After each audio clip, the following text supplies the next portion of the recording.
আসসালামু আলাইকুম। আমার প্রিয় বন্ধুরা সবাইকে জানাই ঈদ মোবারক। ঈদের দিন সন্ধ্যার দিকে পুরো ফ্যামিলি মিলে আমরা সুন্দর একটা পার্কে ঘুরতে গিয়েছিলাম।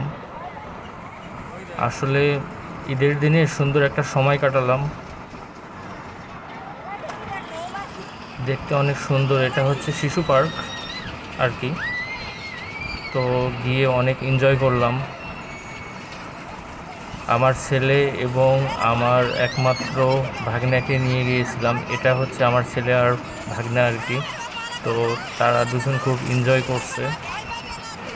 এই পার্কে প্রায় আমরা 2 ঘন্টার মতো ছিলাম। অনেক মানুষ, দেখে অনেক ভালো লাগছে। তো সবাই ভালো থাকবেন, আল্লাহ হাফেজ। আপনারা সবাই ভিডিওটা এনজয় করেন।